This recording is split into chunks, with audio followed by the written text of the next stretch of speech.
Olá, tudo bem? Seja muito bem-vindo à última análise da Gazeta do Povo. O assassinato do líder civil norte-americano Charles Kirk acendeu um alerta mundial contra a intolerância e trouxe à tona mais uma vez a face mais feia do extremismo político: a celebração da morte do outro, o aplauso ao crime, a apologia do assassinato. O slogan de Charles Kirk era "Prove que estou errado". Era uma provocação para o debate, para o diálogo. Ele tinha valores, ideias e convicções próprias de um conservador, com as quais você pode concordar ou discordar. Mas o ódio político levou um jovem a matar o líder americano com um tiro no pescoço. Desde então, muitos da esquerda aderiram a uma retórica incendiária, dizendo que Charles Kirk era um lixo, um verme, uma praga que ganhou o que merecia. Será que isso faz parte da liberdade de expressão? Celebrar a morte de alguém é um direito constitucional? Como a sociedade organizada deve reagir a essa apologia ao crime? Para debater esse tema e outros importantes do dia, eu convido você agora a vir com a gente para a última análise que está começando, e tem aqui no estúdio a presença do Deltan Dallagnol. Tudo bem, Deltan? Bem-vindo. Bem, Tosi, bem, estamos bem, mas estamos também abalados com tudo que tem acontecido no país. Essa morte do Charlie Kirk me fez dormir mal, deitei para dormir 2 noites seguidas, com dificuldade para dormir, pensando só nesse caso. Vamos lá, vamos enfrentar essa discussão que é difícil, mas é importante. Olá, Guilherme. Olá, Marcília. Alegria estar com vocês aqui para a gente trazer esse importante debate aqui para o público da Gazeta. Guilherme Kilter, muito bem-vindo, tudo certo? Boa noite para você, Deltan, Marcília e nossa audiência toda. Olá, André Marcília, tudo certo? Tudo yellow? Pois é, hoje eu tô Yellow Submarine. Não é um submarino, mas estamos afundando todos nessa... Vamos elevar um pouco. Não, gente, calma aí, estou começando o programa. Eu nem terminei. Vocês praticam bullying comigo. Eu nem terminei o trocadilho, vocês já estão criticando. Fica à vontade. Mas é um prazer estar aqui, combinando com a camisa do Tosi. Pois vamos então. Atentados contra a vida de políticos e lideranças civis. Trump nos Estados Unidos, Bolsonaro no Brasil, Uribe na Colômbia, agora de novo nos Estados Unidos, Charlie Kirk. A violência vem em grande parte da esquerda, porém, extremista para alguns é um adjetivo que só cabe para a direita, para o setor conservador. A visão de defensora de direitos humanos, de inclusividade, de acolhimento, muito pregada pela esquerda, parece que é um verniz para esconder uma certa visão totalitária. Bom, a própria condenação do Jair Bolsonaro numa espécie de justiçamento da esquerda não deveria acender também um alerta sobre os rumos da sociedade organizada quando os valores conservadores são espezinhados, perseguidos e marginalizados? Vamos começar aqui conversando com os nossos colunistas, nossos convidados, e falar um pouco disso, né? A gente tem em seguida um trecho da fala do J.D. Vance, o vice-presidente americano hoje, que ele mostra que o problema seria mais de esquerda do que de direita. Ele reconhece que é um problema grave de intolerância, mas é mais de esquerda do que de direita. O que dizer sobre a situação americana? A gente começa falando do caso dos Estados Unidos, mas que vai reverberar e tem muita repercussão aqui no Brasil, né? É um fenômeno mundial, é um fenômeno de 2 democracias, das maiores democracias do Ocidente, Estados Unidos e Brasil. Como que isso impacta o debate e a importância disso para o debate nacional, Deltan? São diferentes graus de intolerância, mas sem sair do tom. Você tem a censura, não só a censura judicial de Alexandre de Moraes, mas você tem a figura do cancelamento, que é o silenciamento de pessoas à direita, que é feito muito pela esquerda, né? Pode ser feito também pela direita, mas o que a gente viu tradicionalmente é o cancelamento feito pela esquerda, que é o silenciamento de pessoas à direita por conta de opiniões e posições políticas. O cancelamento ele pode até ser uma medida justificada, quando do outro lado você não tem simplesmente opiniões políticas, você tem crimes, você tem uma busca de justiça em relação a quem pratica crimes. E é importante aqui, depois a gente vai distinguir o cancelamento que a direita está fazendo das pessoas da esquerda que estão praticando crimes hoje, do cancelamento que foi tradicionalmente feito pela esquerda. Mas então vamos lembrar, então a gente tem censura, inclusive mediante cancelamento. Aí você teve agora, depois da cassação dos direitos políticos injusta de Bolsonaro, a perseguição implacável judicial com uma série de violação dos direitos de Bolsonaro. E você tem, num grau bem mais extremo, o assassinato de Charlie Kirk, alguém que sempre defendeu a tolerância, sempre defendeu o respeito, um tratamento cristão do próximo, dizendo que a gente ama a todos, mesmo quando a gente discorda, e ele, que levava suas ideias à frente, que debatia pelas ideias, que buscava vencer o argumento pela reflexão, ele foi silenciado com um tiro, com uma bala. Então o que nós vemos hoje é uma esquerda que tem extrapolado todas as barreiras éticas para impor a sua visão, a sua vontade, usando talvez o manual de pessoas como Saul Alinsky, no Ideias para Radicais, usando talvez manuais como daqueles grandes líderes da esquerda que defenderam alcançar uma revolução do proletariado pelas armas e depois uma imposição das ideias, a ponto até de alguns, não vamos dizer quem, praticar corrupção, ferir todas as regras do jogo para perpetuar o poder. Essa é uma visão de que o fim justifica os meios, essa é uma visão de que meios ilícitos e ilegais, o silenciamento, a exclusão, a eliminação do outro pode ser usado para atingir seus objetivos políticos, e essa é uma visão a ser contestada e ser afastada, a ser derrubada no debate público. Por quê? O pressuposto mais básico da tolerância, o pressuposto mais básico da democracia é a tolerância. Você não tem democracia sem pluralismo e você não tem pluralismo sem tolerância. E tolerância é o mínimo ético do espaço público. É você suportar as visões daqueles de quem você discorda. Você passou por uma experiência, daqui a pouco a gente vai lembrar, na semana passada, na Universidade Federal do Paraná, no que você ia fazer uma palestra, não houve exatamente a palestra lá, sim, mas viveu recentemente essa questão, esse ambiente de intolerância. Mas o que dá para dizer que a gente pode tirar de lição na comparação com os Estados Unidos, aí nessa abertura assim, dos nossos Sim. pensamentos, reflexões? Eu acho que é bem simbólico, Tosi. O caso do Charlie Kirk abalou o mundo todo, né? E o simbolismo que o caso dele tem é enorme. Ele não era um criminoso, ele não estava praticando qualquer ato ilegal, ele estava simplesmente em uma universidade debatendo, colocando suas ideias diante do público que parte concordava, parte discordava, mas apesar disso, ele estava fazendo o ápice da democracia, que é essa ideia, essa troca de ideia com os diferentes, e para chegar em um senso comum ou não, simplesmente para fazer o debate. E no ápice desse debate, ele é alvejado, não por uma pessoa perto, não por uma facada, mas por alguém distante, alguém que se recusou a sequer confrontá-lo, enfrentá-lo, olhar na sua cara, falar que discorda, não. Foi uma forma covarde. Pegou um sniper, um rifle de longo alcance, subiu no telhado, sem que ninguém visse ele, sem se identificar, e atirou no meio de uma multidão. E o pior é quando você vê os bastidores disso, né? É sabido hoje já que a esposa dele estava lá com as suas 2 filhas, e que quando deu o barulho do disparo, as suas filhas teriam corrido até ele para pedir socorro, de não entender o que estava acontecendo, e ele morrendo ensanguentado, e toda aquela cena que todo mundo assistiu. Depois, o pronunciamento da esposa dele, e o pior de tudo, eu acho, foram as reações das pessoas achando que ele merecia, porque ele era racista, porque ele era homofóbico, porque ele era um extremista, um fascista, e ele mereceu morrer mesmo. Isso foi extremamente chocante. Quando a gente vê o rumo que a sociedade tomou hoje, não só do assassino, mas das pessoas concordando com o assassinato de uma pessoa, um homem jovem de 30 anos, com 2 filhas, que nunca fez um mal para ninguém, nunca cometeu crime nenhum, sequer de ódio. Ele era extremamente moderado. Ele pregava o amor de Jesus, a tolerância, falava não. Até chegou a debater com pessoas conservadoras sobre aceitar os outros, as ideias diferentes, e defendia isso ferrenhamente, defendia o amor, para onde ia, o amor de Jesus, e um cara desse toma um tiro. Uma pessoa boa sofrendo uma consequência ruim. Esse não é o ápice do cristianismo. Um homem perfeito que veio à terra sem pecado nenhum, sem crime nenhum, foi crucificado, se entregou por nós. É a mesma narrativa. Você vê nesse mesmo sentido. Uma pessoa que não fez mal a ninguém sofrendo isso. E de fato só reflete o mal que existe na nossa sociedade. Não é questão de esquerda ou direita, é o bem contra o mal. A gente não está falando de moderados contra... Não. É literalmente quem quer fazer o bem contra quem quer fazer o mal.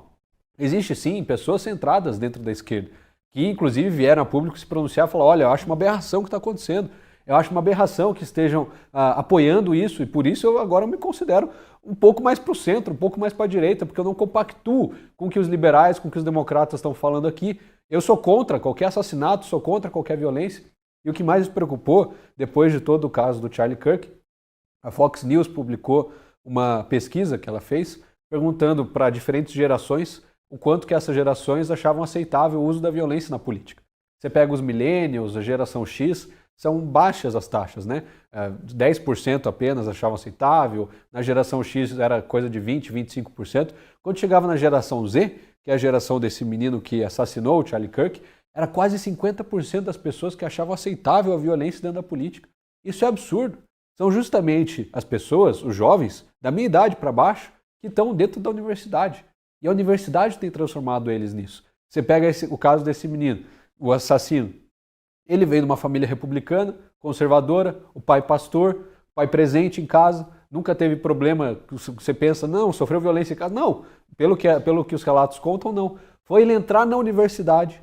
Ele ficou 1 ano na universidade, que já se tornou membro do antifascismo, levantou a bandeira antifascista, escreveu antifascista na bala que ele atirou no Charlie Kirk, demonstrando que, de fato, o problema foi a universidade. Foi tudo que ele passou ali dentro, a lavagem cerebral que ele sofreu. Então, ao meu ver, a gente sim tem que olhar para esse caso, apoiando a família do Charlie, condenando qualquer um que apoie isso e denunciando, não só nas redes sociais, mas criminalmente, judicialmente, levando a público essas pessoas. Eu acho certíssimo esse movimento de mostrar para os patrões, os empregadores, de o teu funcionário está defendendo a morte, é isso que você acredita? É isso que você vai financiar com o teu dinheiro? Não é nada mais democrático do que isso.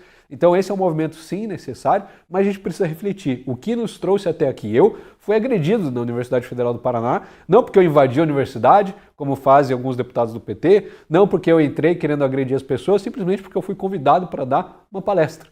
E aí não queriam ouvir minha opinião e me expulsaram, me agrediram, me deixaram em cárcere privado, tentaram roubar meu celular, fizeram de tudo um pouco. Então acho que sim, a gente precisa aprofundar essa reflexão aqui hoje, nos rumos que a nossa sociedade está tomando e tentar achar uma alternativa melhor do que isso. Olha, antes de passar para o Marcílio a palavra, eu queria aproveitar e colocar aqui um trechinho de uma manifestação que hoje o vice-presidente americano fez, ele que ocupou o espaço que tradicionalmente era transmitido pelo Charles Kirk, né? Ele tinha um programa, um podcast, e hoje quem fez o podcast foi o vice-presidente americano. Não foi a primeira vez que militantes e simpatizantes de esquerda, lá nos Estados Unidos, no Brasil e em outras partes, celebraram a morte de alguém. É fato que essa apologia ao crime já ocorreu também entre gente conservadora, né? A gente tem que lembrar o caso da morte da Marielle Franco. No entanto, ao fazer esse discurso hoje, em homenagem ao Charles Kirk, o J.D. Vance apontou dados de uma pesquisa que mostram que o problema seria muito maior com a esquerda. Vamos acompanhar. There is no unity with people who scream at children over their parents' politics. There is no unity with someone who lies about what Charlie Kirk said in order to excuse his murder. There is no unity with someone who harasses an innocent family the day after the father of that family lost a dear friend. There is no unity with the people who celebrate Charlie Kirk's assassination. And there is no unity with the people. Essa história de haver união, agora reconciliação, mas como reconciliar com quem não quer se reconciliar, com quem rejeita, com quem prega o assassinato. O outro trecho que eu queria mostrar sobre a pesquisa, a gente vai ver agora então, essa pesquisa que mostra que mais gente de esquerda, muito mais gente, apoia a violência na política. And there are difficult truths we must confront in our country. One truth is that 24% of self-described, quote, very liberals believe it is acceptable to be happy about the death of a political opponent, while only 3% of self-described very conservatives agree. 3% is too many, of course. Another truth is that 26% of young liberals believe political violence is sometimes justified. And only 7% of young conservatives say the same. Again, too high a number. In a country of 330 million people, you can of course find one person of a given political persuasion justifying this or that or almost anything. But the data is clear. People on the left are much likelier to defend and celebrate political violence. This is not a both sides problem. If both sides have a problem, one side has a much bigger and malignant problem, and that is the truth we must be told. Deixa eu ouvir o Marcílio então. Marcílio, você já vai com essa manifestação do J.D. Vance aí, dizendo que, e mostrando pelos números que se é um problema para os dois lados, é um problema muito mais grave para o discurso e para a ação da esquerda. Lá nos Estados Unidos, daí a gente vai fazer uma correlação também com a nossa esquerda aqui. Veja, Tosi, o problema aqui é que a gente precisa entender que a esquerda ela é muito mais poderosa do que a direita, porque a esquerda ela não está apenas no governo, ela está, a gente sempre fala isso, mas é importante repetir, a esquerda ela está na cultura, não apenas na estrutura. E isso muda todo o jogo. Então estava aí o Kilter dizendo que foi para uma universidade. É inimaginável pensar que uma pessoa de esquerda, por exemplo, esse Peninha, sei lá como chama esse cara, Eduardo, sei lá o quê, que ele vá para uma universidade e seja vaiado, por mais que haja pessoas ali dentro de direita. E por que isso não acontece? Não acontece porque existe dentro das universidades uma certa aceitação, né? Uma certa aceitação de que que aquele ambiente é de esquerda. Você percebe? Esse é o ponto. Uma aceitação de que o ambiente é de esquerda. Quando você vai, por exemplo, dentro de uma redação de jornal e encontra 90% de... Vamos supor, tá? Você vai para uma redação de jornal, um jornalão aí desses quaisquer, ainda que você vá e sente com alguém que seja de direita, há um constrangimento de você não ser de esquerda. Se você é um jornalista de direita e você vai para um desses jornais tradicionais, você vai se policiando, porque o ambiente é de esquerda. Se você é contratado por uma ONG e você é de direita, você vai se policiando porque o ambiente é de esquerda. É isso. Esse é o ponto. Existe uma cultura de esquerda no mundo, não é só aqui, que faz com que, por exemplo, lá nos Estados Unidos, o Trump tenha tido uma imensa dificuldade com os próprios tribunais para emplacar suas políticas. Por quê? Porque existe uma confraria de juízes de esquerda? Não, não é isso. É porque simplesmente aquele ambiente é um ambiente de esquerda. Aqui, por exemplo, no Brasil, nós temos uma associação, salvo engano, que é Juízes pela Democracia, uma coisa assim, que são juízes esquerdistas, que se reúnem em torno disso, da sua ideologia. Você imagina o que aconteceria, qual é a possibilidade de você ter uma organização de juízes de direita que se chamassem, sei lá, alguma coisa, podia chamar inclusive Juízes pela Democracia, e esses juízes fossem de direita? Você consegue conceber isso? Não consegue. Não consegue conceber. Então, o problema não é o fulano é de esquerda ou fulano é de direita, é que existe dentro da nossa cultura uma visão de que ser de esquerda... Marcília, a gente tá sem teu áudio agora. Caiu o áudio. Caiu? Então, Caiu? Voltou. Boa. Apertei alguma coisa sem querer. Mas enfim, existe essa ideia de uma certa normalização a respeito de você ser de esquerda. Eu acho que todos nós aqui já vimos isso, já passamos por isso. Eu costumo dizer, inclusive, que quando há eu percebo o ambiente em que eu estou, né, inclusive pela forma como me chamam. Né? Tem horas que me chamam advogado, um advogado de direita, tem horas que me chamam de professor, a depender de como querem se referir a mim, você percebe em que ambiente você está. E isso é dessa forma que nós estamos construindo há dezenas de anos o país e mesmo lá fora. Os Estados Unidos também se construíram, a esquerda também se construiu assim lá fora. Então, eu acho que para início de conversa, esse me parece ser o grande ponto. Não adianta a gente ignorar que a esquerda tomou conta de toda a cultura, de todos os ambientes culturais, acadêmicos e midiáticos do mundo, não é só do Brasil, durante décadas. E agora a gente se espanta deles conceituarem todos os problemas deles como normais e os problemas da direita como um absurdo. Não se espanta. Isso é uma construção metódica. Isso foi feito durante muito tempo. A gente está só agora percebendo a ponta desse iceberg. Claro. Eu queria entrar nesse assunto da radicalização pela esquerda.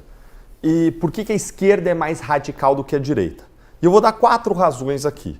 Em primeiro lugar, a ideia básica da esquerda, do comunismo, do socialismo, vem de uma revolução proletária armada das classes oprimidas contra as classes opressoras. Ou seja, a ideia de base deles já envolvia pegar em armas para uma classe suprimir a outra. E eles alimentam o ódio como um instrumento de vencer a suposta opressão. Mesmo quando a gente vem e transforma o marxismo original no marxismo cultural, o ódio à família, o ódio aos brancos, o ódio aos héteros, ele segue sendo um instrumento para diminuir a autoridade desses que eles veem como privilegiados da sociedade. Em segundo lugar, a esquerda, em geral, ela segue a cartilha do Saul Alinsky, que escreveu aquelas 13 regras para os radicais. E o que diz essas regras? Coisas como: o poder não é apenas o que você tem, mas o que o inimigo pensa que você tem. Sempre que possível, vá além da experiência do inimigo. Faça o inimigo viver segundo suas regras. O ridículo é a arma mais poderosa do homem. Ridicularize seu adversário. Uma boa tática é aquela que seu ajeita e gosta, uma tática que se prolonga demais se torna um peso. Mantenha a pressão constante, não dê tempo para o adversário se recompor. A ameaça geralmente é mais assustadora do que a própria ação. Nunca deixe o inimigo ter um momento de descanso, nunca deixe seu inimigo respirar. Escolha o alvo, congele-o, personalize-o e polarize-o. O objetivo de uma tática é gerar uma reação que permita avançar para o próximo passo. Ou seja, uma série de regras mesmo para radicais que foram usadas nos movimentos sociais. Vamos olhar os movimentos de esquerda, movimento sem terra, movimento sem teto. Vários movimentos usaram a violência, a ameaça, como instrumento de ação. Então eu já dei 2 argumentos. O primeiro, a ideia da luta armada como base da ideia de esquerda. Em segundo lugar, os ideais aqui das ideias para os radicais do Saul Alinsky, que baseia em grande medida a ação dos movimentos sociais da esquerda. Aí tem uma terceira razão. Um autor que estuda bastante a psicologia da esquerda e da direita, que é o Jonathan Haidt, ele escreveu aquele livro Mente Moralista, ele fala basicamente que a direita ela entende os fundamentos morais da esquerda porque boa parte dos fundamentos morais são iguais. O que eu quero dizer com isso? Tanto direita como esquerda, cada uma a seu modo, luta por justiça. As duas, em tese, cada uma a seu modo, luta por honestidade. As duas lutam por liberdade contra opressão. Na direita, a liberdade contra opressão estatal. Na esquerda, seria a liberdade contra opressão de todas essas categorias que a esquerda cria como opressoras. Mas aí tem 3 outros pilares morais que só a direita tem. A lealdade, a autoridade e a santidade. Santidade é que envolve não só símbolos sacros religiosos, mas envolve também símbolos que nos unem, como a bandeira. E esses 3 outros pilares a direita tem e a esquerda não. Então por isso que a direita não admite que você vá e chute a bandeira nacional num palco, enquanto que a esquerda está lá vibrando, tá tudo bem. E aqui veio a grande sacada do Jonathan Haidt. Ele falou o seguinte: esses 3 pilares da direita, lealdade, sacralidade, autoridade, daí a gente valorizar o exército, daí a gente valorizar a lealdade e excluir os traíras na direita, esses 3 fundamentos morais não é que a esquerda simplesmente não os tenha. É que a esquerda entende que eles são imorais. A esquerda vê a sacralidade, a autoridade e a lealdade como instrumentos de opressão. Então, eles odeiam, eles se veem como morais acima dos da direita imorais. Eles nos veem como imorais. Isso acirra a radicalização. E para fechar, o 4º ponto que eu queria fazer dessa diferença de aceitação de instrumentos é que a direita está muito mais ligada à tradição. E no hemisfério ocidental, especialmente à tradição religiosa e à cultura judaico-cristã, que prega o amor, o respeito até aos inimigos. E isso é bastante disseminado na direita conservadora. Não vou dizer que não tenha violência, que não tenha radicalização, que não tem idiota, como tem em todo lugar e tem na direita também. Mas há uma difusão muito grande de uma religião, de uma visão de mundo ideal em que você ama e respeita a todos, até mesmo os seus inimigos.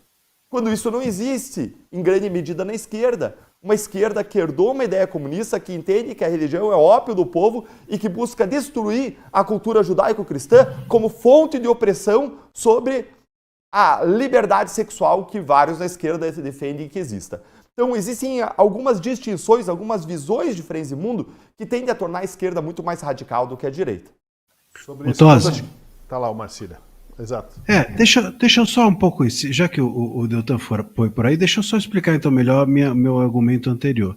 Porque eu falei dessa questão da direita, da esquerda tomar conta, né, da cultura, etc. O que eu quero dizer com isso? respeitosamente aqui, pedindo a todas as velhas para divergir, né, o meu entendimento não é de que a esquerda em si seja extremista ou radical. Eu acho que a esquerda tem menos valor, sim, sem dúvida alguma, pela liberdade de expressão.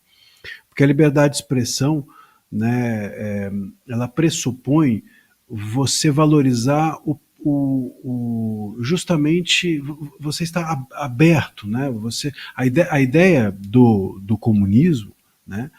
Ela é de um Estado que achata o povo, cuida do povo. O povo é infantilizado para o comunismo, para os socialistas, né? E a direita é o contrário disso. O povo ele é potencializado. E o debate público e a liberdade de expressão, eles são o motor exatamente dessa potencialização do indivíduo. Então o indivíduo para a esquerda, essa esquerda comunista, vamos dizer assim, ele é menor. O indivíduo ele é menor que o Estado, vamos dizer. E a liberdade de expressão só existe se você entender a importância do indivíduo para o crescimento do Estado. É pelo indivíduo que o Estado cresce. Então a liberdade de expressão é motor de crescimento. Para a esquerda, não. Para a esquerda, a expressão ou a mídia é o veículo do Estado para doutrinação. O indivíduo ele é achatado, ele não é tão importante. Então, isso sem dúvida. Mas eu não vejo que exista um extremismo à esquerda ou à direita. O meu ponto é que se a esquerda domina os laços culturais, os polos, os espaços culturais, sobretudo, não só estruturais, mas culturais também, é claro que eles têm mais poder. E tendo mais poder, eles podem ser mais coisas, inclusive extremistas. Não há extremistas na direita? Só que eles não conseguem ir adiante, entendeu? E quando alguém é visto pela esquerda como ruim, você vê, por exemplo, esse cara aí, se a gente estivesse no governo Biden, esse cara que matou o Kirk, pode ter certeza que essa hora ele já estava ali, enfim, de alguma forma confortável, ia ser chamado de militante, você está entendendo? Por quê? Porque existe toda uma forma de deixar confortável os extremistas de esquerda pela própria construção, seja do Estado, seja da cultura e tal. Então eles têm mais lugares, têm mais poder, têm mais possibilidades. Os extremistas de esquerda, vamos dizer assim, eles acabam tendo muito mais poder do que todo e qualquer eventual extremista de direita. Eu acho que eu vejo por aí. Agora, a questão da liberdade de expressão, aí sim. O extremismo, portanto, resumindo, eu não acho que exista mais extremismo na esquerda que na direita, mas o valor pela liberdade de expressão, sem dúvida, é muito mais forte na direita. Tem a ver exatamente com o que a gente vai abordar agora. Nós vamos projetar aqui uma postagem do Charles Kirk no X que resume um pouco o pensamento dele e dá uma ideia do porquê que ele era amado e também odiado. Está ali, ó. A batalha espiritual está chegando ao Ocidente e os inimigos são o wokeísmo ou o marxismo combinados com o islamismo para perseguir o que chamamos de estilo de vida americano. O estilo de vida americano é muito simples. Quero poder me casar, comprar uma casa, ter filhos, deixá-los andar de bicicleta até o pôr do sol, mandá-los para uma boa escola, ter um bairro com baixa criminalidade e não ter que ensinar meu filho sobre o lixo lésbico, gay e transgênero na escola. Ao mesmo tempo, não ter que ouvir o chamado muçulmano para oração 5 vezes por dia. Isso é importante. Essas duas ameaças estão combinando forças para vir atrás de nós. Bom, a gente vê aí que são opiniões fortes, corajosas, né? Diante de assuntos delicados, como sexualidade, religião.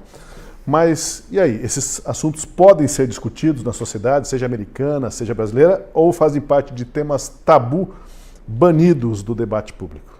Se estiverem banidos é porque a gente já está numa ditadura, né, Tosi? Não mais numa democracia.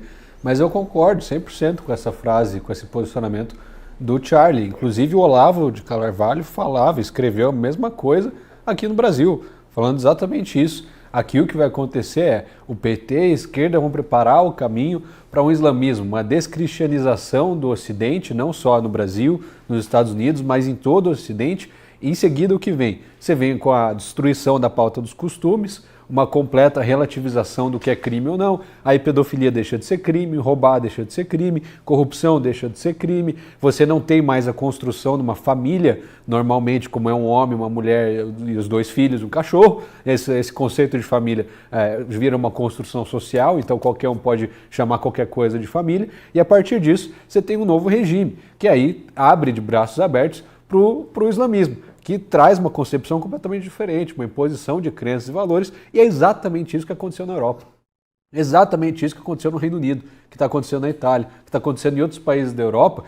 Inclusive, depois dessa morte do Charlie Kirk, teve um protesto massivo no Reino Unido de gente indo para a rua, não só num protesto em, claro, apoio ao Charlie Kirk, à família dele, às suas ideias, mas também um protesto contra a imigração, contra os imigrantes muçulmanos que estavam vindo e dominando seu país. Saiu uma pesquisa que acho que mais de 100 prefeitos no Reino Unido tinham o sobrenome muçulmano ou indiano na última eleição. Eu vi isso, eu não lembro exatamente a fonte, mas pode pesquisar um dado real, porque está cada vez mais comum, cada vez mais intrínseco. E eu não tenho nada contra muçulmanos, não tenho nada contra pessoas da Índia, nada. Mas é um sistema de crenças diferente. E aí você tem uma colisão de valores e de visões de mundo. E essas visões de mundo não tem como conviver, serem dominantes no mesmo espaço.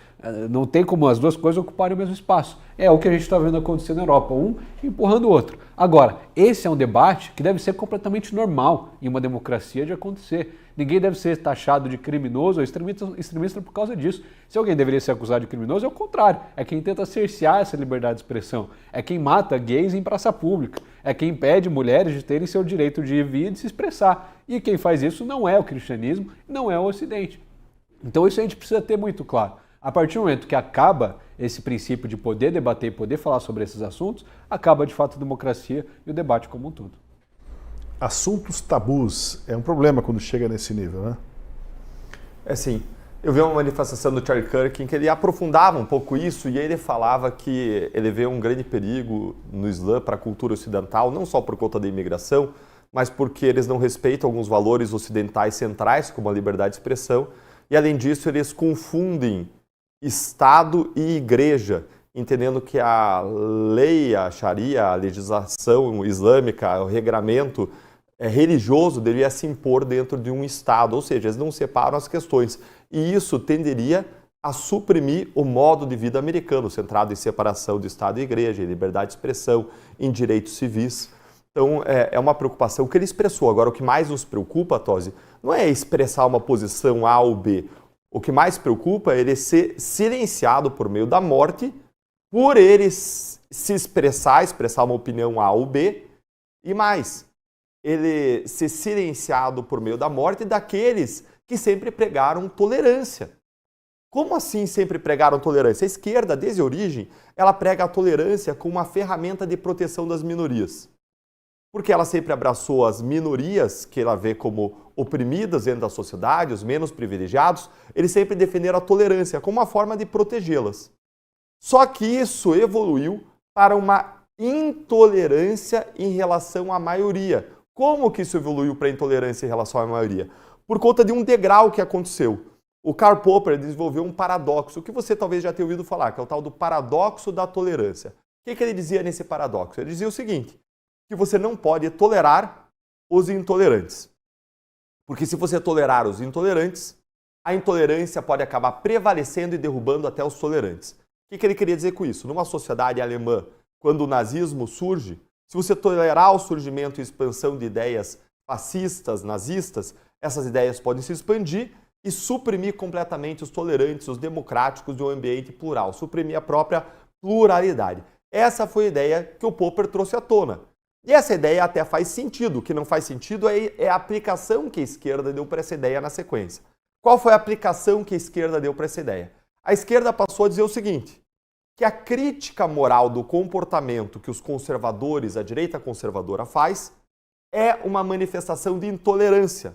Ou seja, a direita, quando ela critica determinados comportamentos sexuais, ela estaria sendo intolerante e por isso ela mereceria ser combatida com intolerância porque a direita estaria sendo intolerante. Por isso está errado. Onde está o furo do argumento da esquerda? O furo do argumento da esquerda está no fato de que crítica moral de comportamento sempre foi admissível em democracias, na civilização ocidental. Crítica moral de comportamento, ela não deve ser calada, censurada, ela não é manifestação de intolerância. O que é intolerância? O que distingue tolerância de intolerância? A intolerância é você usar violência contra o comportamento alheio. A intolerância é você buscar silenciar, excluir o outro, excluir direitos, você eliminar a dignidade da outra pessoa. Isso é intolerância. Agora, você fazer crítica moral de comportamento, crítica moral de fala, crítica moral sobre posicionamentos dos outros, isso não é intolerância. Isso é o típico comportamento que deve ser tolerado. Só que aí a esquerda, carimbando isso de intolerância, aí dentro do plano da cultura, que o Marcília bem abordou, dentro do plano da linguagem, ganhando as categorias da linguagem, da cultura, e carimbando a ação da direita, as críticas morais do comportamento da direita como intolerantes, a esquerda se acha no direito de intolerar aquilo que eles chamam de intolerância e buscar suprimir, seja por meio da censura, seja por meio do cancelamento, ou alguns sem qualquer tipo de freio e regra moral, até mesmo por ações como essa que a gente viu contra Charlie Kirk, que devem ser firmemente repudiadas. O Marcília quer fazer um comentário aproveitando a tua fala. Eu queria aproveitar essa história, porque muita gente tem me perguntado sobre a questão da liberdade de expressão, né? Olha, mas a direita não deveria, então, permitir que as pessoas comemorassem a morte dos outros e tal? Como é que a direita vem criticar a liberdade de expressão, o uso da liberdade de expressão, quando é desfavorável a ela e etc. E aí eu acho que isso tem que a gente parar aqui e entender uma questão importante sobre a liberdade de expressão. Para que serve liberdade de expressão? Liberdade de expressão não serve para você, numa sociedade, né, no espaço público, não é qualquer coisa, no espaço público. Para que serve? Serve justamente para você promover o debate, que é o que o Kirk fazia. Promover o debate. O cara ia lá, chegava e falava assim, me convença de que eu estou errado. Bom, beleza, é isso. E pronto, esse é o debate. A liberdade de expressão é para isso. Diga o que você quiser e ouça também o que eu quiser que você ouça. Assim nós crescemos. Esse é o ponto. Pela liberdade de expressão, o debate amplia-se. Ampliado, ele permite que a gente apreenda mais coisas, compreenda melhor os pontos que nós temos dificuldade de compreender na sociedade. Bom, é para isso. Certo, se eu desejo a extinção do outro, eu não posso estar desejando o debate. Como é que eu posso desejar o debate se eu quero que o outro morra? Quer dizer, se eu quero que o outro morra, eu não quero debate, eu quero falar sozinho. Não existe debate sozinho. Como é que eu estou promovendo o debate se eu comemoro a extinção do outro? E vamos nos lembrar que uma parte aí dessa esquerda, que agora está arrependida, eu achei demais comemorar a morte, era a mesma esquerda que há alguns anos atrás estava comemorando a morte do Olavo de Carvalho e que daqui não sei quantos anos vai estar comemorando outras mortes. Então esse papinho de tô arrependido é mentira. Esse povo acha uma maravilha comemorar as mortes. E isso é um traço de autoritarismo total. Porque se você quer que o outro morra, se você quer a extinção do outro, como é que você quer debate? Como é que alguém pode virar para mim e falar, mas isso é liberdade de expressão? É liberdade de expressão para quê? Para falar sozinho? Então, liberdade de expressão não é veículo da sua única voz. Quem quer falar sozinho é tirania. Quem quer ter só sua voz ouvida são tiranos. Estados tirânicos é que promovem uma versão só. A versão oficial, a do Estado, a do tirano, a da tirania. E esse é o ponto. Então, repito, querer a extinção do outro não é exercer a liberdade de expressão, porque a liberdade de expressão não existe sem o outro. É simples, né? Não é nenhuma questão jurídica, mas é uma questão lógica. E é desse ponto de vista que a gente precisa entender também essa questão do extremismo, que eu acho que às vezes a gente coloca fora do lugar. O extremista não é aquele que tem ideias extremas. As ideias extremas não são extremismo. O extremismo é aquele que impede que as ideias extremistas ou extremas sejam debatidas. Vocês percebem? Então a gente fala assim, mas existe aqui a sua ideia é uma ideia extremista. A gente tem que parar de chamar, acho que isso de extremista. É uma ideia radical. Talvez essa seja a melhor forma de diferenciar. Se eu tenho uma ideia radical, é pelo debate que a minha ideia radical melhora. Amplia-se, suaviza-se, reformula-se. É pelo debate. Então a ideia radical ela é bem-vinda ao debate. E o extremista é aquele que impede que a ideia radical seja debatida. Vocês percebem? É totalmente diferente. Não é a mesma coisa o extremista que impede o debate e o cara que tem uma ideia extremista, entre aspas.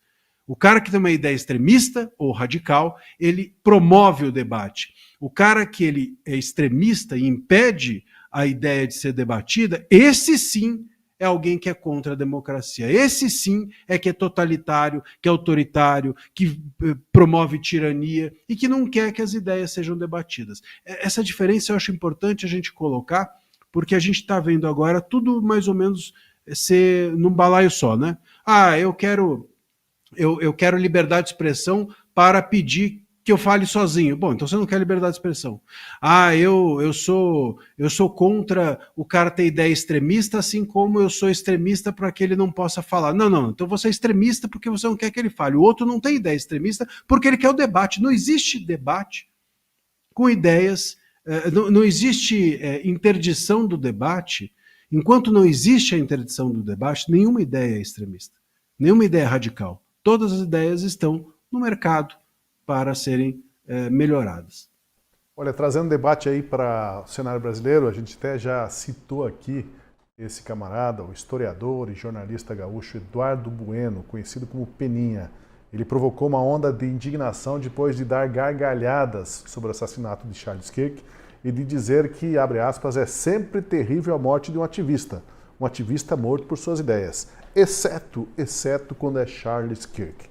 Ele acrescentou que a morte teria sido boa para as filhas de Kirk, que não vão precisar crescer sob a influência do pai. Bom, esse cidadão fez uma retratação pedindo desculpa, mas ao mesmo tempo ele afirmou que o mundo fica muito melhor assim, muito melhor sem pessoas como Charles Kirk e com mais pessoas como ele próprio, o tal Peninha. E aí eu pergunto para vocês, como que é uma maneira civilizada de a gente reagir a esse nível de deboche, né? O que fazer com cidadãos como Peninha? Chega a ser constrangedor a fala dele, a gente não colocou aqui, mas enfim, muita gente já viu, a fala dele debochando do assassinato, rindo e dizendo que o mundo fica muito melhor com pessoas como ele do que com pessoas como Charles Kirk. É de dar peninha. É de dar peninha, porque você vê alguém descer a esse nível de desumanidade, esse nível de você rejeitar a dignidade humana, de você querer a eliminação daquele que é teu adversário, exatamente contra tudo o que a gente acredita em termos de civilização ocidental, em termos de cultura judaico-cristã, de respeito, de amor, de dignidade, contra tudo aquilo que a civilização ocidental colocou como marco civilizatório nas convenções internacionais de direitos humanos, de respeitar, de dar valor à vida humana, de dar dignidade ao ser humano, de reconhecer a dignidade do ser humano com base nos valores da cultura judaico-cristã que embasaram essas declarações ao longo da história.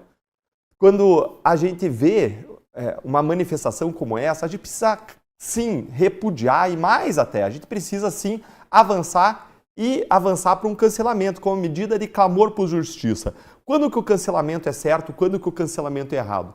O cancelamento ele é errado quando ele busca cancelar alguém por uma opinião política divergente. O que é o cancelamento? É você buscar silenciar a pessoa, é você buscar uma punição por censura social de uma pessoa em razão de algo que ela fez.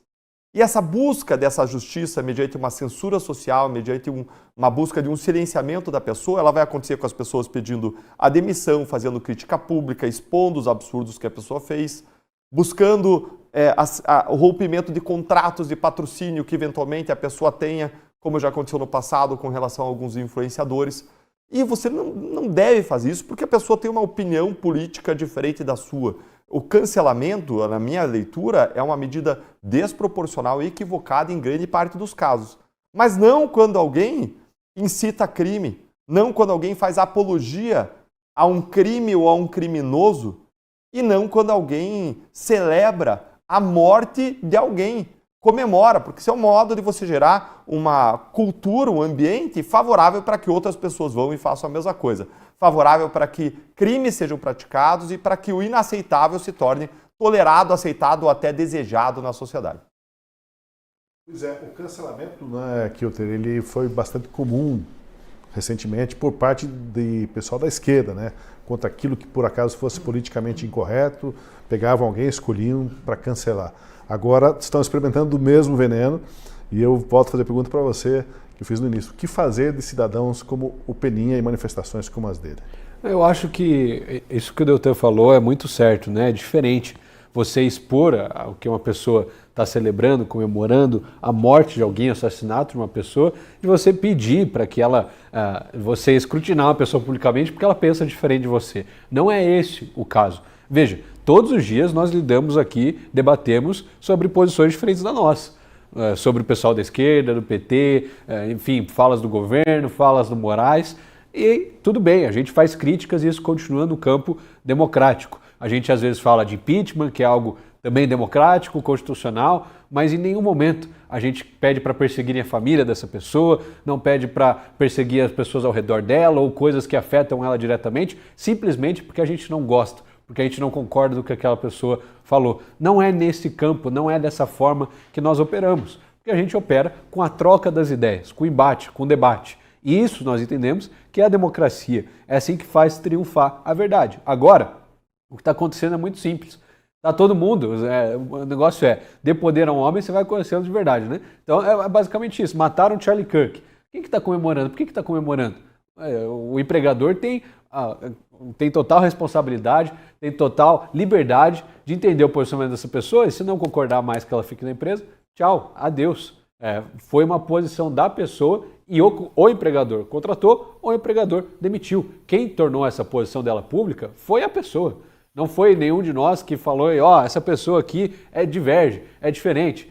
Não é isso que está acontecendo. Tem a ver com compliance, né? Pois é, exatamente. E aí eu até parabenizo o Thales pela campanha, o Thales do G4, pela campanha que ele está fazendo de demita o extremista. Porque um extremista, quando ele está na sua equipe, quando ele está junto com o seu time, ele vai ser extremo ali também.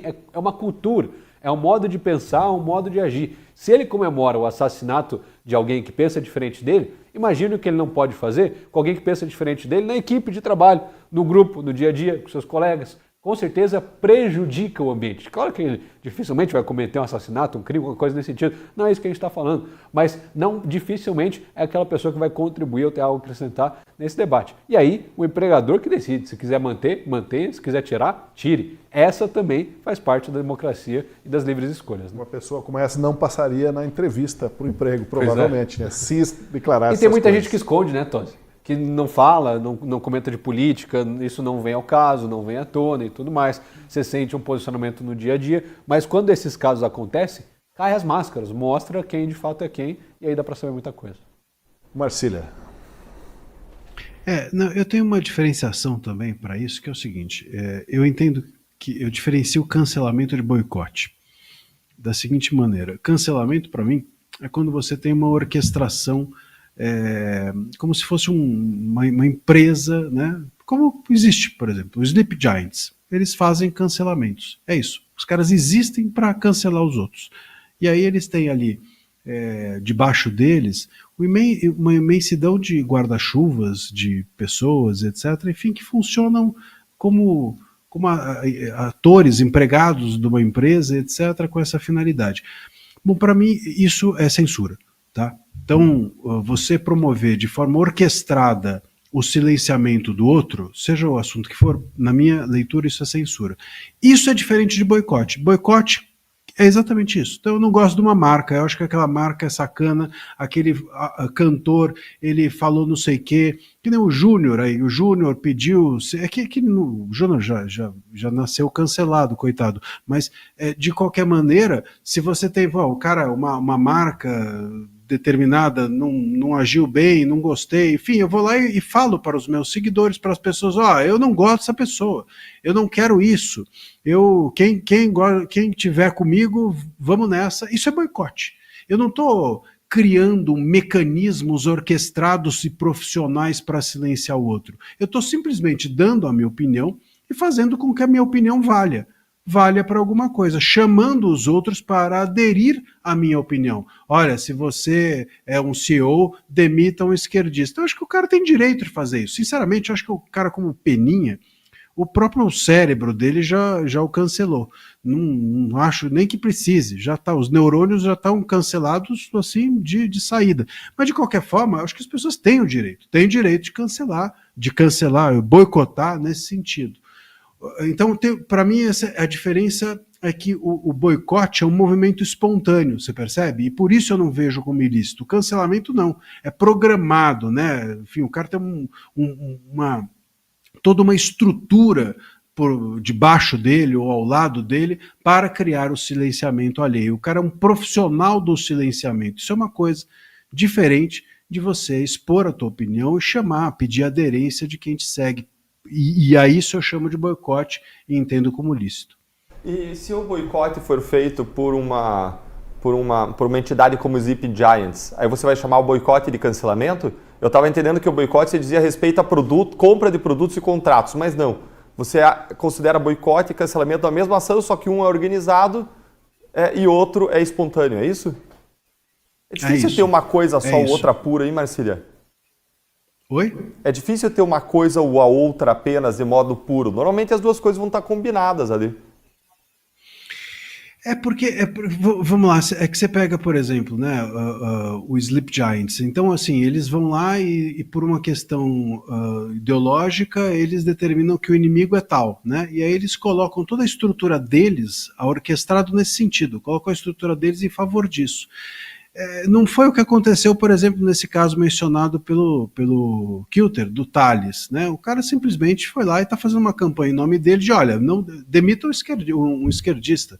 Essa é a visão dele. Ele não está falando para todas as empresas ligadas, ele tem um pool de empresas e etc., e está promovendo isso como uma atitude, uma ação programada, você está entendendo? Tem, portanto, uma espontaneidade nas consequências decorrentes da ação dele. Por isso que eu diferencio como boicote. Não é algo orquestrado nesse sentido. A espontaneidade, para mim, é a chave aí da licitude ou da censura ou não. Agora, é curioso como esse cidadão aí, Eduardo Bueno, deixar ele entregue às suas próprias palavras, ao seu próprio discurso, ele já acaba descambando, acaba caindo em descrédito, porque é tão vil o que ele fala, que não é preciso ser de esquerda, de direita, de centro, de qualquer posição do espectro político para perceber que aquilo é de uma torpeza, né? De uma até a filha dele ele expôs, né? Exato, ele dizer que a filha dele mora nos Estados Unidos, sugerindo que quem sabe ela não pode, de repente, cometer um atentado. Ou seja, colocou a própria filha... Dizer, um corte no podcast que ele falou que jogou o carro para cima de 5 velhinhas na frente do Habib's porque estavam defendendo a intervenção militar, algo nesse sentido. Só falou que não atropelou porque a esposa não deixou. Tá na internet, pode pesquisar aí.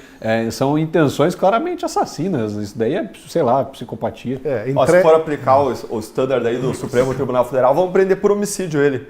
Né? Se ele quis... Planejamento, tentativa. O que você acha aí, Marcília? Já era execução. Boa ideia, Deltan. Já era o início de uma execução.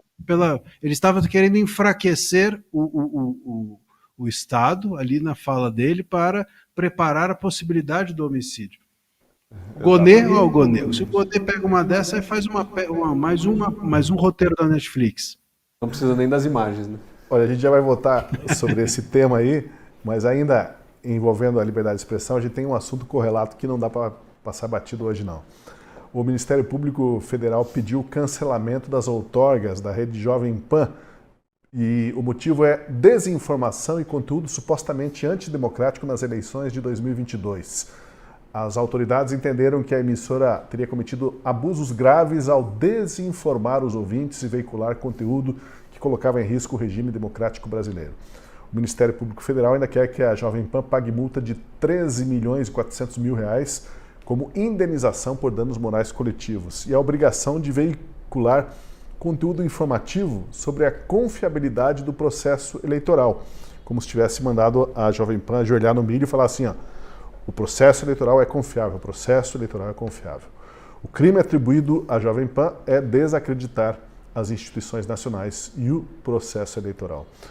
Bem, o que essa denúncia contra a Jovem Pan revela sobre as pretensões do Estado brasileiro de regular o discurso de tudo e de todos novamente? O crime dela aí é de desacreditar alguém ou alguma coisa, no caso, o Estado brasileiro, as instituições. Digno de uma ditadura, né, Tosse? E sabe o que é mais grave? Eu estava lendo até a matéria da Gazeta do Povo sobre esse caso, e a decisão do Ministério Público, o pedido do Ministério Público à Justiça, cita a decisão do STF contra Bolsonaro, contra o núcleo golpista. Fala que, reconhecendo que houve golpes contra o Estado Democrático de Direito, que houve tentativa de golpe e tudo mais, tarará, é possível identificar que a emissora propagou discurso antidemocrático, ataque ao processo eleitoral e tudo mais. Ou seja, isso é importantíssimo, porque não parou no Bolsonaro. A gente tem falado aqui constantemente, eles não vão parar no Bolsonaro. Essa perseguição do STF é contra qualquer um que dê na telha deles, que eles acham que está incomodando, que está sendo ruim para eles a existência dessa pessoa. E eles vão lá, eles vão censurar e vão calar completamente.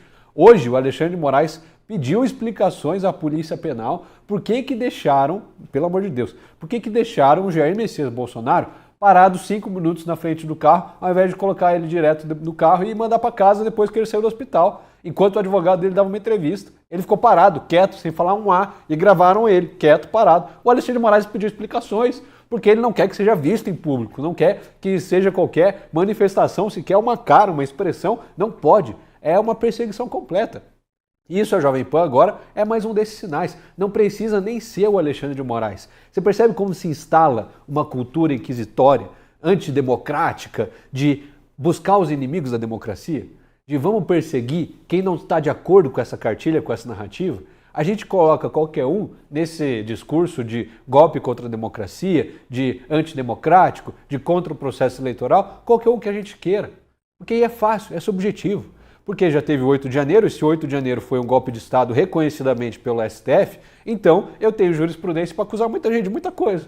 Eu posso pegar aqui as eleições de 2023, eu vejo o conteúdo de todos os parlamentares, se o Ministério Público vê que tem algum deles ali que incitou um golpe, o 8 de janeiro foi um golpe, tem gente condenada por golpe, e tem o mestre do golpe, que é o Bolsonaro, na cadeia, então por que eu não posso condenar essa pessoa por incitar também? Vira um buraco negro. E tudo vai centralizando nisso, vai se retroalimentando. E a Jovem Pan agora se torna essa primeira vítima pós-condenação Bolsonaro, pós-reconhecimento do golpe, porque até agora era narrativa, né? O Alexandre de Moraes falava, o Gilmar Mendes falava, saía na imprensa, antidemocrático, tarará, mas até agora eram meras acusações, né? Em tese, mesmo que todo mundo já tenha tido feito seu julgamento. Quando sai o julgamento oficial, aí instala-se a ditadura. E é isso que a gente está vendo nesse caso da Jovem Pan.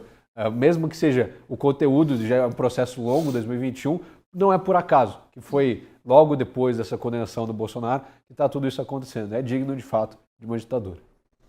É uma tentativa até de forçar o veículo, né, a ter uma linha editorial diferente. Digamos que alguém entenda que a Gazeta do Povo é crítica demais do regime, crítica demais das instituições democráticas. Então, baixa-se uma lei, baixa-se uma ordem, baixa-se um processo para tentar forçar a Gazeta do Povo a vir para o centro, para a centro-esquerda e para aplainar o seu discurso, amansar o seu discurso. Essa tentativa de amansamento dos veículos de comunicação é um problema sério, Deltan. E já amansaram, porque quando vieram as primeiras investigações, as primeiras ações contra a Jovem Pan, ela se vendo sob o risco de ter derrubadas as suas outorgas, aí, as suas concessões, porque ela tem uma rádio, é a maior cadeia de rádio do país. E ela perder aí a possibilidade de ela prestar esse serviço público de radiodifusão, ia ser o impacto na principal fonte de financiamento dessa imensa empresa que se tornou a Jovem Pan.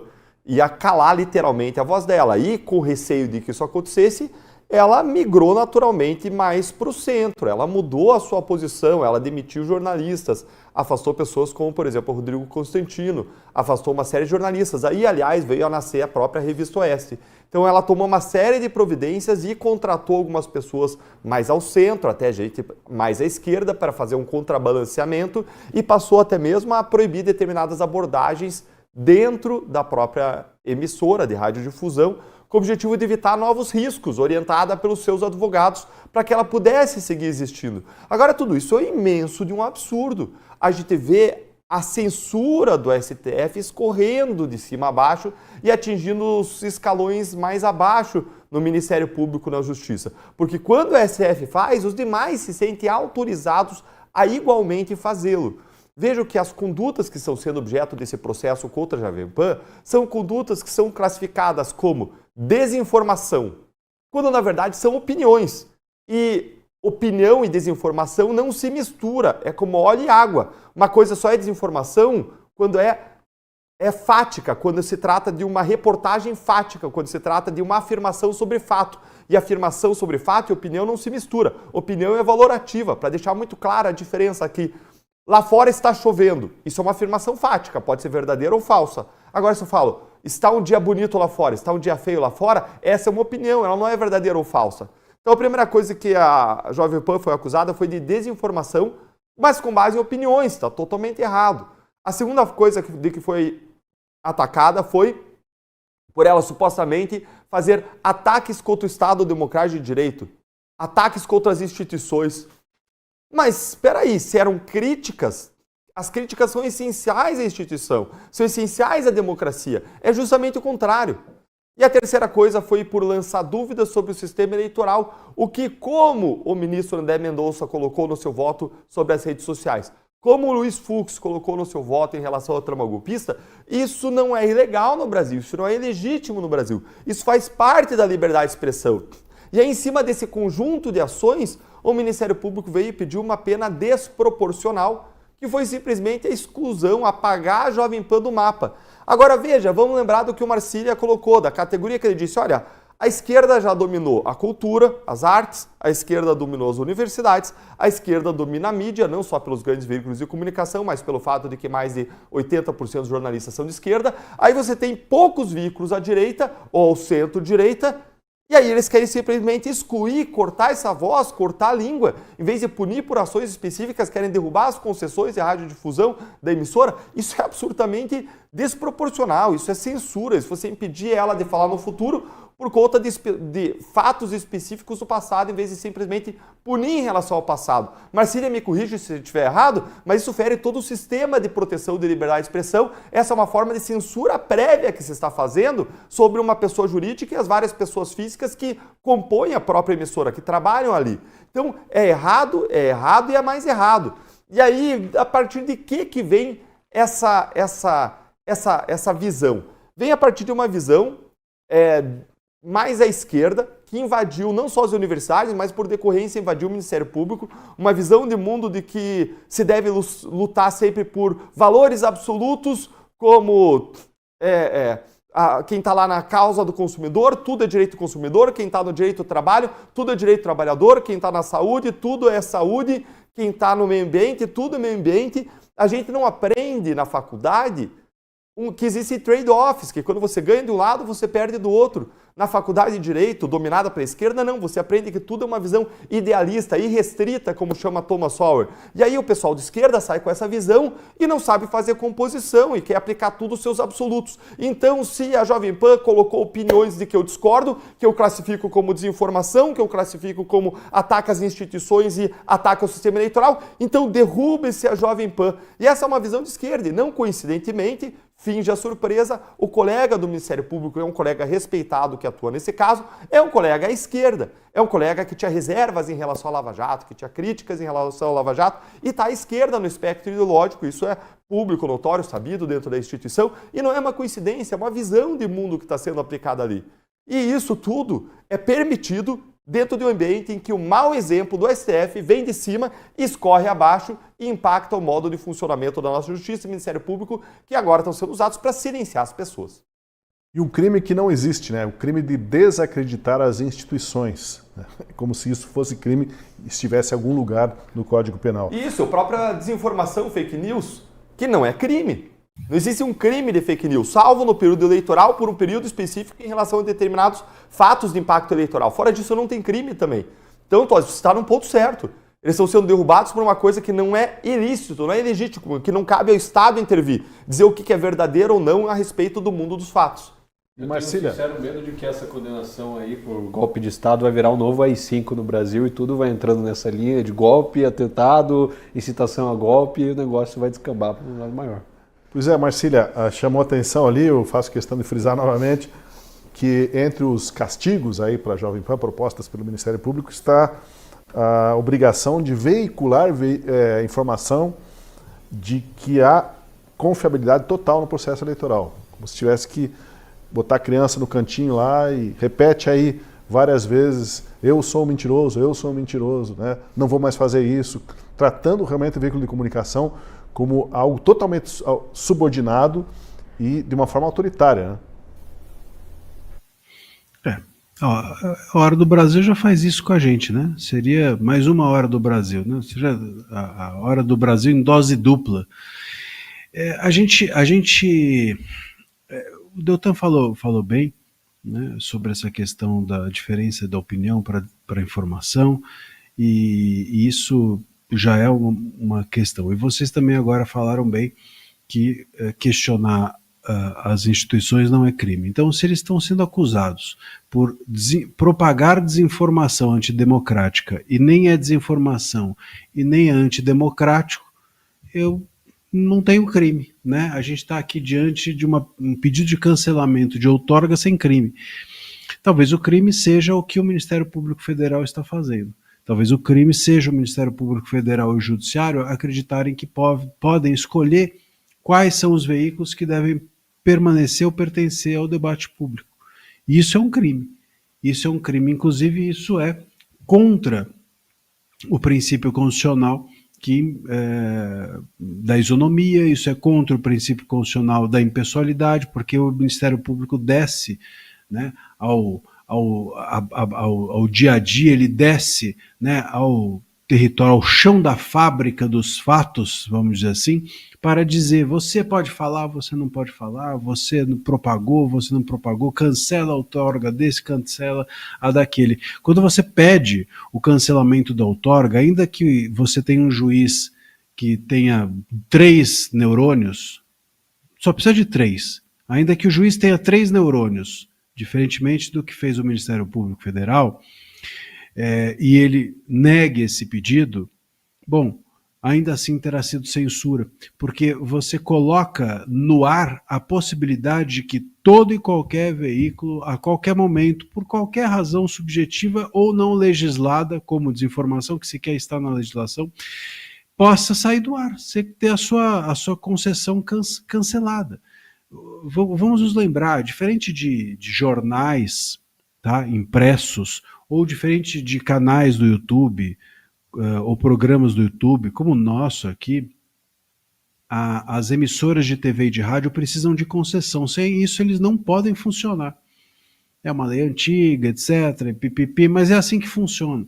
Então, se eles perdem a concessão, eles fecham as portas. Vocês entendem? Então, o cara está pedindo assim, feche as portas da Jovem Pan. É disso que se trata. Por quê?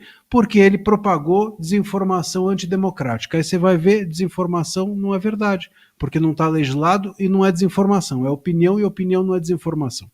Opinião e desinformação são coisas diferentes. E também não é antidemocrático, porque questionar a urna, ou seja lá o que for, não é crime. Não é crime. Pô, você não pode questionar mais as coisas do país. É isso? É crime questionar? Então eu sou obrigado a bater palma para tudo o que dizem? É disso que se trata? Eu fico pensando que eles vão querer que a gente haja em relação ao Estado, que nem aquele... Vocês já viram um vídeo do Kim Jong-un, lá na Coreia do Norte, que ele está no Congresso, e quando ele fala alguma coisa, todo mundo tem que ficar batendo palma sem parar. O primeiro que parar de bater palma é punido. Né? Então todo mundo fica batendo, não pode parar. O cara que para, é verdade que todos são muito parecidos. E se você parar de bater pau, você pode culpar o do lado, né? Não fui eu.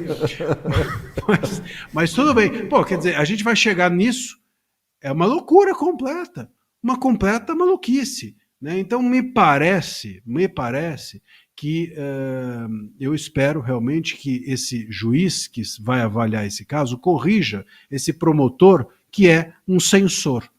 Mas isso coloca a todos nós e todos os veículos de imprensa sob a possibilidade de, a qualquer tempo, por qualquer razão, de qualquer maneira, Judiciário e Ministério Público se unirem para retirar a possibilidade de que se fale. E veja, esse caso é tão bizarro que é o seguinte, se a gente entender que esse pedido ali do Ministério Público faz sentido, a gente tem que concluir, olha só, porque se em 2022 a Jovem Pan estava promovendo desinformação de forma deliberada, não foi algo pontual, a gente tem que concluir que a Jovem Pan contratou todos os seus comentaristas dizendo o seguinte, meus caros, você é bom de desinformação? O cara fala, eu sou mais ou menos. Fala, então não dá, tem que contratar só que é bom de desinformação. Porque a gente está aqui querendo promover desinformação. Essa é a nossa única e exclusiva função e intenção aqui dentro. Quer dizer, porque senão a gente está diante de atos isolados, se esses atos isolados forem ilícitos, você coíbe o ato isolado.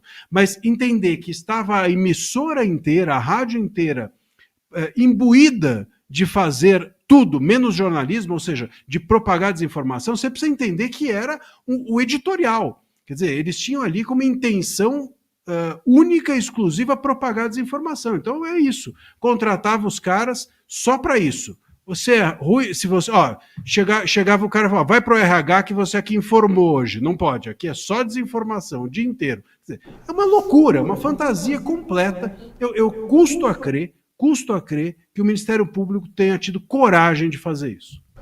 Marcília citou o caso ali do pessoal da Coreia do Norte, lá tendo que aplaudir o seu líder máximo, né? E eu vi essas imagens, se você não viu, pesquisa aí no Google, dê uma olhada, porque quem estava aplaudindo ali, eles estavam aplaudindo na mesma intensidade. Porque imagine se um cidadão aplaude assim, preguiçosamente, esse estava ferrado, né? Estavam todos assim, né? Muito rapidinho, igualzinho, né? Com muita intensidade. Bem, sobre esse adestramento, ou tentativa de adestramento da mídia, tem uma outra questão que eu queria colocar aqui. Boa parte da imprensa brasileira trata certos assuntos a partir de um filtro politicamente correto. Ideias que destoam ou que pareçam muito conservadoras são eliminadas do debate como radicais ou coisa ultrapassada. Qual o preço de a gente ter um filtro ideológico na imprensa? Qual o prejuízo dessa atitude de aceitar e tolerar apenas ideias fofinhas, como eu vi o Marcília comentar mais cedo aí, um comentário que ele fez. Só vale ideia fofinha, ideia conservadora, ideia que venha de um espectro político, ela não passa. Tem um filtro hoje na imprensa. Isso tem efeitos deletérios, digamos assim, não? Tem, eu até acredito que a imprensa teve uma grande parcela de culpa nessa desumanização da direita. Quando você chama qualquer moderado, qualquer conservador de extremista, de extrema direita, de ultradireita, você não está fazendo jornalismo, você está emitindo uma opinião, claramente. Porque você está olhando essa pessoa da sua ótica, de uma ótica de esquerda. E se eu estou na esquerda, aquele cara que está um pouco mais à direita, para mim já é extremo. Quando o jornalismo de verdade deveria ser o cara que olha de cima sem um lado político. Fala, essa pessoa é mais aqui, essa pessoa é mais acá, e está escrito assim. Mas não, constantemente, todo mundo que é de direita é desumanizado pela sua posição política. Agora, até, não sei se foi a Folha ou o Estadão, criou o termo ultraconservador. É tipo o Super Saiyajin dos conservadores. Você tem a evolução do extrema-direita, é o ultraconservador. Agora explica esse Super Saiyajin aí que eu não sei o que é. Ah, para. Dragon Ball Z? Sabe o que é? Oh, sério mesmo? Marcília, sabe o que é isso aí? No idea. Viu? Eu sou a criança que falou, o rei está nua. Vocês são muito Todo mundo tava ali fingindo que... Tá bom, eu sei, nunca ouvi falar Vocês desse nunca negócio. viram Dragon Ball Z? É até antiguinho até, não é tão da minha época, não. Você vê o que é isso? Ah, para, tá bom, passava na TV Globo. Parei no Ultraman. É o Megazord, da direita. Megazord vocês conhecem? Não. Para. Eu só sei o Zord do Toy Story só. Nossa, Que era não. inimigo do... Não, o Megazord antigas. é dos Power Rangers. Esse eu não conhecia. O inimigo que juntava e virava um bichão grande, assim, sei lá, o Godzilla, Godzilla vocês conhecem? Godzilla. Então pronto. É o Godzilla da direita agora, são os ultraconservadores, meu Deus, que situação. Então eu entendo que sim, a imprensa tem uma grande parcela de culpa nisso, porque ninguém mata alguém que considera uma pessoa igual. Se eu considero todos iguais perante a lei, ou as pessoas que pensam diferente de mim como um ser humano, igualmente digno de todos os valores que eu tenho, que eu possuo, então eu não vou matar essa pessoa. Mas quando essa pessoa já há muito tempo é martelada como extremista, como racista, como fascista, como homofóbica, essa pessoa constantemente é desumanizada e aí, para ser assassinada, tudo bem, porque já não é mais uma pessoa mesmo. É um serzinho ali que exala ódio, que não contribui em nada para a humanidade. E é por isso que a gente vê tantas pessoas falando que o Charlie Kirk foi morto e tinha que ter sido morto mesmo. Porque era absurdo o que ele falava, as coisas que ele fazia. Ah, mas cita um exemplo. Não sei exemplo. Eu sei que ele era racista, eu sei que ele era homofóbico e tinha que morrer mesmo. Então, eu acho que sim. A imprensa tem uma grande responsabilidade nisso. Não só quando a gente fala da extrema-direita, da direita, mas fazer um jornalismo de fato imparcial, colocar os fatos como eles são, como uma Gazeta do Povo faz muito bem, mas aquele jornalismo investigativo que a gente via que era muito comum, que descobria corrupção, que descobria contratos, que descobria acordos, já não se vê mais. O que se vê é uma pura e simples opinião. E uma opinião escrachada, sem a menor responsabilidade de apurar literalmente aqueles fatos e colocar as coisas como elas são. Teve um veículo que colocou a notícia na seguinte manchete, da seguinte forma. Colocou assim que jovem atirador mata extremista de direita. Sim. E aí houve tanta reclamação. Peraí, quem que é o extremista nessa história, né? O jovem extremista atirador, que apoiou né? a invasão do Capitólio, né? E aí foi tanta a grita, as pessoas se manifestando, dizendo não é possível, estão distorcendo a tal ponto, que daí mudaram para líder conservador. Mas você veja como as palavras não são inocentes, a escolha das palavras. Tem um não são, Tosi. Eu vou colocar o dedo na ferida, Tosi, tá? Vou trazer um assunto um pouco mais complexo aqui, um pouco mais delicado, tá? Por que a esquerda, ela classifica alguém como Charlie Kirk de extremista?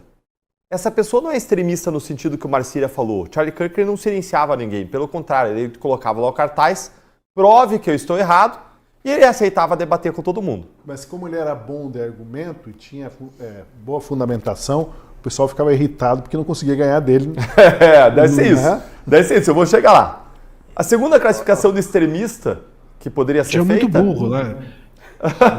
Tem muito esquerdista burro. A maior parte é bem limitada, vamos falar a verdade. Chateados de apanhar dele, né? Extremista porque ele ganhava todos os argumentos ao extremo. Agora, a segunda classificação que eu poderia dizer, extremista, é porque ele usaria talvez da violência, ele censuraria, ele extinguiria a dignidade do outro. Não, ele também não fazia isso. Ele não era extremista também no sentido de que ele cancela a existência, o direito, a dignidade do outro ser humano ou silencia ele forçadamente. Nenhum dos dois. Então, por que extremista? Como extremista? E agora eu vou te explicar a perspectiva da direita, a perspectiva da esquerda. Por que a esquerda classifica ele de extremista? Porque o que Charlie Kirk fazia era crítica moral de comportamento. Charlie Kirk, ele criticava homossexuais, porque a homossexualidade biblicamente é pecado, ele criticava as pessoas que defendiam que em tudo existe racismo, em tudo existe branquitude, dizendo que isso alimenta o ódio, isso é uma teoria crítica sem base na realidade, e ele ia criticando o comportamento moral, as políticas identitárias, a visão identitária da esquerda, e quando você critica a homossexualidade como comportamento, para a direita, a homossexualidade é um comportamento humano. Para a esquerda, isso faz parte da identidade da pessoa. Isso veio lá da Judith Butler, que lá no começo da década de 90, ela escreveu um livro dizendo que desenvolvendo o conceito de performatividade de gênero. E o que ela disse? Que o gênero é algo que você performa na sociedade. Não seria algo dado por Deus, não seria algo de nascimento, mas seria algo que você escolhe, que você performa, uma construção social. O que é uma teoria crítica, de que a gente discorda radicalmente, a gente da direita, em geral, a direita conservadora discorda radicalmente disso. Mas eles desenvolveram essa ideia de que isso faz parte da identidade da pessoa. E é curioso, porque a pessoa não tem identidade. Porque cada hora a pessoa pode escolher uma identidade. Porque se ela performa, se ela inventa, se ela desenvolve, se ela constrói socialmente, aí ela pode ter identidade de cachorro, de gato, como tem lá, como é o nome deles lá, os que se identificam com animais, como? Therians. Como os Therians, a pessoa pode ter a identidade que ela quiser. Hoje eu me identifico como rico, amanhã como pobre, amanhã como gordo, amanhã como magro, independentemente da minha compreensão física e por aí vai. E aí a visão conservadora é de que isso não é identidade. é de que isso não é identidade. Por isso é um comportamento que pode ser criticado. Mas aí a esquerda vem e fala, não, isso aqui é identidade, dentro da teoria deles. E aí quando você faz uma crítica moral de comportamento, eles não tomam com uma crítica moral de comportamento. Eles tomam com uma crítica que busca excluir a pessoa, que busca desconstruir a dignidade e a identidade do outro. E aí eles te rotulam de extremista, mas em cima de uma teoria que, para a direita, para mim, não tem correspondência na realidade. É uma invenção social a partir da década de 90, especialmente. E aí você rotula outro de extremista por discordar. E aí isso te autoriza a ser intolerante com aquele que você carimbou de intolerante em cima de uma teoria crítica. E o problema é que quando aí você tem uma maioria da imprensa de esquerda, mais de 80% declaradamente, que passa a endossar isso, que não é endossado pela maioria da sociedade, a maioria é a direita conservadora, mas é endossada pela maioria, 80% dessa mídia, essa mídia olha e começa a construir culturalmente que um Charlie Kirk é extremista, que o Guy Kilter é o meu amigo extremista. E isso é errado, isso rompe pontes, isso impede o diálogo, isso isola, isso exclui, isso ataca a dignidade do cara da direita. Isso cria um ambiente não só favorável ao cancelamento e à destruição moral para a exclusão de uma pessoa como Charlie Kirk, de uma pessoa como Guilherme Kilter, mas isso abre espaço para depois eles virem querendo dizer, não, você é transfóbico, você é homofóbico, você é racista de gênero, generalista, sei lá como é que você chamaria uma coisa dessa, mas você vai depois buscar punir criminalmente ele por conta da expressão, por conta do discurso. E a gente vai transformar a nossa sociedade numa sociedade de guerra, porque visões diferentes sobre o que é identidade existem, são legítimas. O que você caracteriza como racismo corretamente?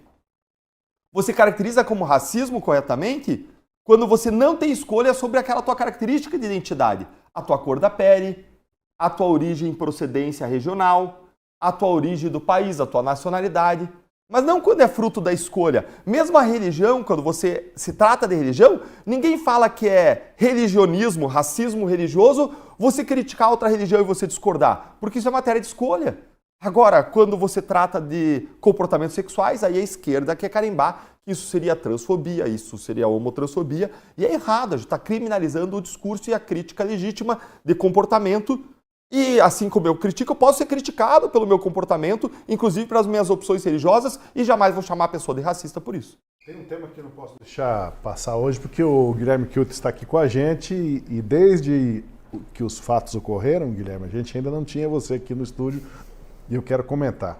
O Charles Kirk costumava palestrar em várias universidades e dialogar com pessoas radicalmente opostas ao seu posicionamento. Os debates entre lados políticos diferentes ainda são comuns em universidades americanas. Porém aqui, como no caso recente que envolveu o Kilter, que está com a gente aqui, políticos de direita não podem nem mesmo falar. Veja o que aconteceu quando, na semana passada, o Guilherme Kilter e o Jeffrey Schickini, o advogado, foram participar e iriam dar palestra na Universidade Federal do Paraná. Daqui, ó! Daqui, ó! Bate! Bate! Não vou parar não, cara! Olha só, a gente não tá fazendo nada. Por favor! Olha, eu sou... Por favor! Contra o amor! Você vai pegar a bandeira, cara! Ei! E aí, como é que foi a palestra, Kilter? Fascista. Esse foi só um gostinho, né? Mas a gente ainda tinha que esperar a poeira baixar para entender o que estava acontecendo. Foi muita coisa acontecendo ao mesmo tempo, muita adrenalina, mas fato é, eu e o advogado Jeffrey Schickini fomos convidados para dar uma palestra na Universidade Federal do Paraná sobre o STF e a Constituição Federal. Chegamos lá e o que tinha nos esperando, aguardando? Alunos prontos para debater? Pessoas de braços abertos querendo ouvir nossas ideias? Não, tinha isso daí. Um bando de militantes mascarados com porrete que nos agrediram, nos intimidaram, nos sequestraram por mais de meia hora. Nós ficamos presos dentro da sala dos professores enquanto a polícia militar negociava com os alunos para nos soltar da Universidade Federal, que virou um cárcere, virou uma prisão federal do Paraná. Depois ainda teve celular roubado, tentaram roubar meu celular, agrediram pessoas, teve um que saiu com o pé quebrado, até o assessor do Deltan que estava lá saiu com a testa aberta e sangrando, sobrou para todo mundo, muita gente agredida e assim, tinha mais de 300, 400 pessoas inscritas para ouvir nossa palestra com CPF, porque a universidade achou melhor controlar a entrada e pediram CPF, mas a entrada dos militantes Não controlaram. Só de quem estava lá para ouvir a palestra. Dos estudantes de direito? Não. Só desse povo aí que estava liberado. Então, de fato, foi muito difícil.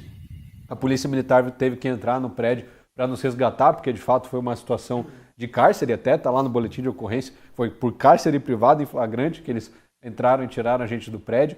E depois, infelizmente, eles ainda foram colocados como os errados da situação pela nota da Universidade Federal do Paraná. Quando cheguei em casa e li essa nota, eu fiquei, não é possível que eu estou lendo isso aqui. Uma nota que coloca como se eu e o Jeffrey tivéssemos invadido à força a Universidade Federal do Paraná, e aí a polícia teria usado de força desproporcional contra a comunidade acadêmica que se manifestava democraticamente, como você pode ver aí nesses 10 segundinhos, a comunidade acadêmica democrática, né?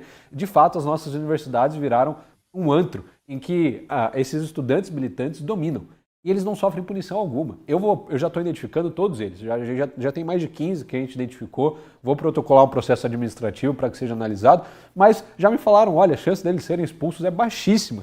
Não vai acontecer, porque é uma comissão que analisa, dificilmente acontece, ninguém foi expulso até hoje. Falei, bom, então vou ter que processar eles no criminal. É o jeito. No civil, sei lá, pagarem uma multa alta, porque eles não são responsabilizados nunca. Eles fazem o que querem e ficam impunes. Não acontece nada. Ninguém foi preso.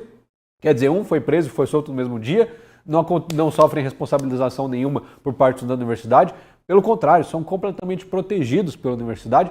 E quem sofre as consequências é a gente. Estão pedindo minha cassação, estão falando que eu fui antidemocrático, que eu invadi o espaço dos estudantes, que eu usei de provocação e tudo mais, e xinguei os alunos. Olha que democráticos os alunos, xinguei os alunos, que absurdo, eu capaz, né? Olha só. Fora os mascarados, os que a gente não sabe quem é, os caras de 30, 40, 50 anos barbado que estavam lá, que claramente não eram estudantes.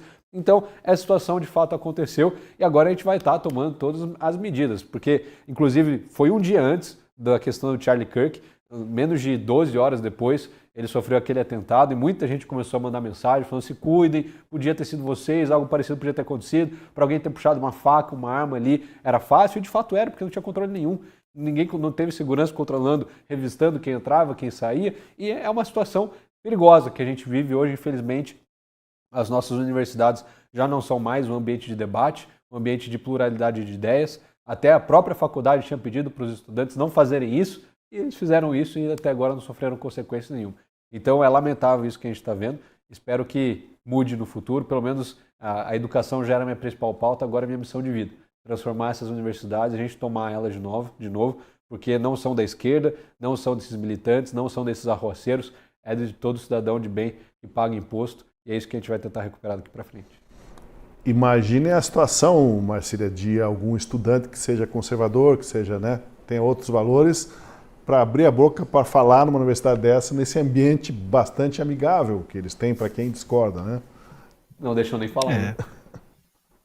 Exatamente. É isso que a gente até curioso, porque eu comecei falando disso, né? E agora estamos no fechamento exatamente nisso, nesse ponto de que não é que não existam pessoas conservadoras ou de direita numa universidade dessa, mas é que elas se sentem completamente inibidas de exercer a sua visão ideológica, a sua existência, né?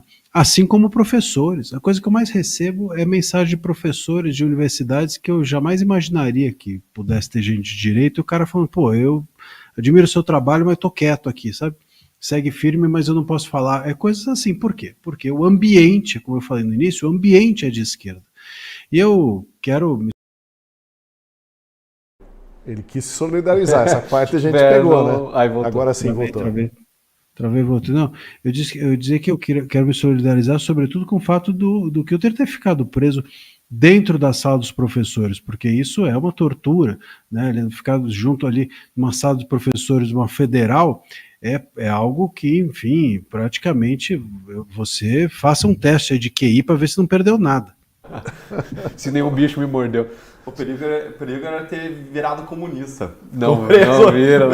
Acho que ele não ficou preso tempo suficiente. Se eu passei 4, 5 anos e já não virei. Eu só queria encerrar essa discussão lendo o pronunciamento do Gilmar Mendes, muito interessante, sobre esse assunto. Ele falou: é inaceitável que divergências ideológicas sejam convertidas em instrumentos de intimidação, especialmente universidades que devem ser dedicadas ao pluralismo e ao respeito. Assina embaixo, ministro Gilmar Mendes. Mas é claro que ele não estava falando sobre mim e sobre o Jeffrey Chechini. Ele estava falando sobre a Milena Fachin, filha do ministro Fachin, que sofreu um cuspe, um xingamento lá na Federal. Claro, é repudiável, né? Isso não deve ser feito com ninguém, mas claramente se cala quando são adversários políticos, pessoas que pensam diferentes, mas toda a solidariedade dele e dos outros ministros quando é um aliado, né? Então a gente vê claramente isso até no dia a dia e nas manchetes. Você teve que tomar um banho por imersão naquele dia na banheira, né? Para poder se limpar, difícil, porque eu acho que jogaram muita coisa ali. Foi estranho em você. Não. Para que banho? Tomou banho de cuspe. Foi cuspe, cerveja, Coca-Cola, energético. Isso foi sentido pelo gosto e pelo grude. Foi de meu cabelo, coitado, ficou duro, foi difícil. Mas como que é isso? Experimentar, pegar... Não, isso aqui é energético. Isso aqui é que foi um de cada vez, né? Deu tempo, a gente ficou 2 horas lá agredindo, deu tempo de secar e jogarem coisa de novo. Olha, agradeço muito a conversa, o papo com vocês. Obrigado, Marcília, novamente. Deltan, foi um prazer. Kilter, especialmente a você que ficou com a gente no Última Análise, e siga com a gente essa semana, sempre às 7 da noite e com a reprise no dia seguinte. E considere ser assinante da Gazeta do Povo para apoiar o nosso trabalho. Lembrando que a promoção especial que temos agora é R$ 7,00 por mês nos primeiros 9 meses. Muito obrigado, até o nosso próximo encontro.